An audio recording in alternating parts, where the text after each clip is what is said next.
Hello everyone, আমি আজকে আপনাদের সাথে একটা চিকেনের রেসিপি শেয়ার করছি। তো এটা হচ্ছে চিকেন।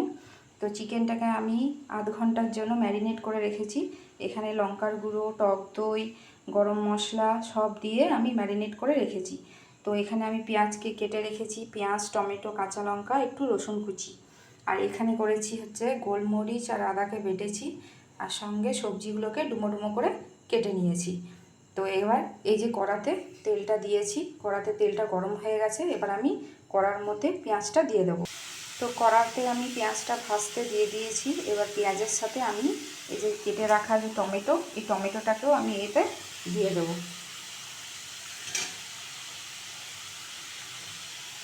টমেটোটাকে দিয়ে দিলাম। টমেটোটাকে দিয়ে আমি হালকা নাড়াবো। নাড়ানোর পরে যে চেরা কাঁচা লঙ্কাটা আছে সেটাও আমি এতে দিয়ে দিলাম। দিয়ে আমি কিছুক্ষণের জন্য এটাকে ঢাকা দিয়ে দেবো, যাতে পেঁয়াজটা আর টমেটোটা একটু গলে যাক। তো দেখুন পেঁয়াজ আর টমেটোটা এখানে খুব সুন্দরভাবে মজে গেছে। তো আমি আরেকটু এটাকে লালচে লালচে করে ভাজা করব। তারপরে এখানে যে বেটে রেখেছি গোলমরিচ আর আদা, ওটাকে আমি এতে দিয়ে দেবো। তো দেখুন আমি কিন্তু এখানে গোলমরিচ আর আদা বাটা দিয়ে দিয়েছি, সঙ্গে একটুখানি হলুদ দিয়েছি যাতে মশলার সাথে ভালোভাবে মিশে যায়। তো আমি এটাকে ভালোভাবে এখন কষাবো, যাতে মশলাটা ভালোভাবে কষে যাক। তো আপনারা দেখতে পাচ্ছেন মশলাটা খুব ভালোভাবে কষানো হয়ে গেছে। মশলা থেকে এই যে তেল ছাড়তে শুরু করে দিয়েছে। তো এবার আমি এই যে ম্যারিনেট করা যে চিকেনটা আছে এটাকে আমি দিয়ে দেবো। এই যে চিকেনটা দিয়ে দিয়েছি। চিকেন দেওয়ার পর একটু আমি মিশিয়ে নিয়েছি সব মশলার সাথে চিকেনটাকে। তো এবার আমি অল্প করে একটু জল দিইনি, কিন্তু আমি এটা ঢাকা দিয়ে রেখে দেবো কিছুক্ষণের জন্য। তারপরে এখানে যে সবজিগুলো কাটা আছে ডুমো ডুমো করে, সেটাকে ওর সাথে দিয়ে দেবো। তো এই যে কষানোর পর এরকম হয়েছে। তো এবার আমি এই যে কেটে রাখা যে সবজিগুলো আছে এটাকে আমি এই মাংসের মধ্যে দিয়ে দেবো। তো আমি এখানে পেঁপে, গাজর, আলু এই তিনটে সবজি ব্যবহার করেছি। তো আপনারা চাইলে এখন অনেক রকমের সবজি আছে, নানা রকমের সবজি দিয়েও করতে পারেন। তো এই সবজিগুলো দিয়ে করেছি। তো এটাকে কিছুক্ষণের জন্য চাপা দিয়ে একটু কষতে দিই। তো আপনারা দেখুন আমার মাংস কিন্তু এখানে কষানো কমপ্লিট হয়ে গেছে।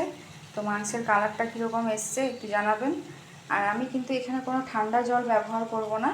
আমি জলটা কিন্তু এই যে কেটলিতে গরম করে নিয়েছি, আমি কিন্তু গরম জলটাই মাংসেতে দেব। তো এই যে আমি গরম জলটা এখানে দিয়ে দিয়েছি মাংসে। তো এবার আমি ঢাকা দিয়ে রাখছি। তো দেখুন আমি এবার দেখছি যে মাংসটা কতদূর হলো। তো এই যে বলেছিলাম গরম জল দিয়েছিলাম আমি কেটলিতে করে। তো গরম জলটা দেওয়ার জন্য খুব তাড়াতাড়ি দেখুন মাংসটা কিন্তু ফুটতে শুরু করে দিয়েছে। তো আমি একটু দেখে নিচ্ছি মাংস কতদূর হলো। আলুটা দেখবো যে আলু সেদ্ধ হয়েছে কি হয়নি। না, আলুটা আর একটু হবে, বাকি আছে। তো চলুন ঢাকা দিয়ে রেখে দিই আর একটু কিছুক্ষণের জন্য।